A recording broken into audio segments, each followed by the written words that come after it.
I moved out here, I kept getting pulled out of the bucket during that Kill Tony show. Mm-hmm. And this was like 2017. It was at the Comedy Store. It was way different than it is now. And I had like a lot of success early on in that show. And then I just kind of stopped getting pulled.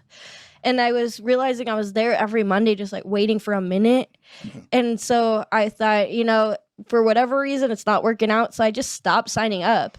And I would work at other mics and get better. And then out of the blue, months later, maybe even a year later, I was a production assistant on the Late Late Show, and we were doing Crosswalk the Musical. I had to get up at 4 a.m., lifting all these water bottles, just working hard. And I get a text from Joel Jimenez that says, "Hey, do you want to be in the band today?" Which was the Kill Tony band. It was a much bigger position than getting pulled out of the bucket, and it ended up kind of shaping my whole career. So it was kind of like what you're saying on a small scale, where it wasn't working out. So instead of wasting my time there every week, I went somewhere else, and then it all paid off. Because you assume that this thing is popular. If I can do this, then this will happen for me. I was watching Morgan Freeman talk about box office hits, and he said that Hollywood put all the money they want and put all the stars on something. He said, that's not who make it hot. He said, it's the people. They don't control that. When you learn that, then you can apply that to all aspects of entertainment and find yourself in a better space. Most people don't do that. Most people say, oh, this is the hot thing, or this is the next thing, and I got to get on here. You know how many people was on Johnny Carson that never made it? You know what I'm saying? It's an old-ass reference. In case y'all don't know, it's a prehistoric TV show called Johnny Carson. Go back and watch. They know what it is. Yeah, they know. It's the Tonight Show. Tonight Show. Yeah, the very first one, original? It's the original Kill Tony. No, it ain't nothing like Kill Tony. Well, because they're pumping out stars. So funny, between watching to see Tony's show and the roast battle. I bet. Yeah, I had no interest. Yeah, I didn't have no interest in Tony's show. I used to be like, man, I'm not. This is preposterous. Like, I never watch it. The roast battle, I will watch it sometimes just based on the camaraderie and the competing with each other. Yeah, and it was more a fair game. I didn't like the Kill Tony aspect of guys sitting back and critiquing these guys while they up there and doing all this other stuff and boom, boom, boom, boom. Look, they got some really, really great points. There's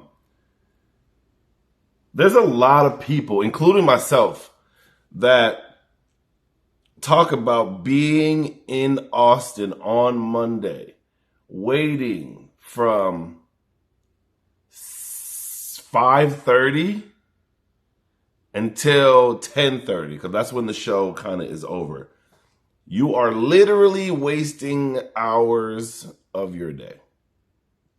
And at first, I felt the same way. I was like, what am I doing? Like, I probably get on probably 2 times a year. Probably 2 times a year. That is 52 weeks to get on a show for 2 weeks. Now, do good things happen from it? Absolutely. I had a 6-second part on the Netflix is like the Kill Tony Netflix show. That was crazy. And the video from that show that I did, 5 million plus views. I did have some not so great moments as well, and those went viral as well. So does it weigh itself out?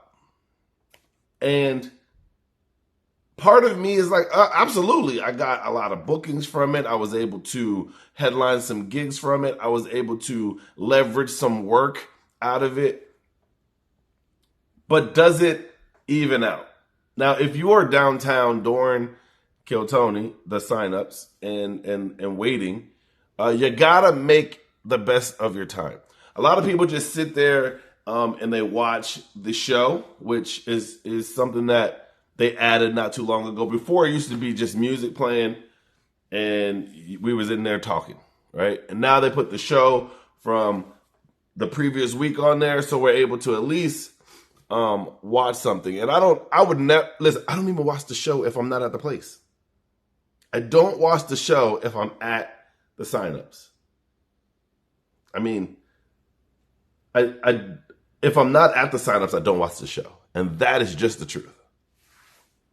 Now, if I know one of my buddies is going to be on, I will turn it on, fast forward to my buddy's part, and get up out of there. But waiting every week for 5 hours, there's so much other things you could be doing productive. Now, a lot of y'all going to say, I could be doing something else, but you'll just be at home playing video games, eating snacks, and watching TV. Now, if you're going to mics, if you're going to different shows, that's something different. But a lot of them that are there are not going to be doing that. It's just the truth.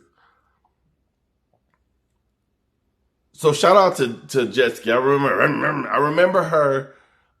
Never seen her get pulled from the bucket, but I do remember her being in the band with her fucking trumpet. Right? And did that help shape her? Absolutely. It helped take her to the next level. That's how she was able, like, the relationship between her, Bobby, and the Whiskey Ginger helped her become who she is now. Her podcast now is doing numbers because of the affiliations with Bobby and Santino and Tony. That's kind of the affiliation that helped build that person's career. So I've taken breaks before where I was like, I'm not going to go to Killtony for a couple of weeks and see what happens. But it was a couple of weeks because the thought of being able to get pulled and that the numbers are going to be substantially large. Why would you not take that opportunity? I lived in Florida for 2 years, and throughout those 2 years, I kept saying to myself, if I lived in LA, I would be signing up every week. So now, since I moved to Texas, I probably missed 4 weeks out of the last 2 years. And that's not including the days that they have off. So 4 weeks out of the 52 weeks in a year, I've missed. Now, what the other guys, I don't know his name is, but the other guy stating that the people are the one that push you to the next level. That is so true. You don't have to use a platform that you think is going to push you to the next level. What you could do is create your own. Is it going to take a long time? Yes. Can you get a boost from the show to help you with that? Absolutely. Look at David Jolly. This is how an affiliation goes to where now you are a touring comic. That's just the way it works. But you're going to have some people that feel like, oh boy, that's like, I don't like the fact that they critique young comics. I don't like the fact that they're taking advantage of young comics and using them to build themselves up. But that's kind of the name of Hollywood in itself, whether it be in LA or in some other location. So I have to take a real good hard look at, is going down there every Monday beneficial to my career? And if it is, then keep going. But if it isn't, you got to pivot to do something else. That's why I go to San Antonio. It's literally why I go down there, because I can get work down there. I don't get, I just get a lot of work down there. And I would hope to get a lot of work in Austin, but I choose to go to San Antonio versus Austin because of the politics. But y'all tell me what y'all think. Do y'all think it's a waste of time doing Killtony? Do you think that spending, 5 hours every Monday is productive? Or do you think the risk doesn't weigh the reward? You let me know in the comments. Like, comment, subscribe. I'll holla at y'all. Peace. Until we meet again.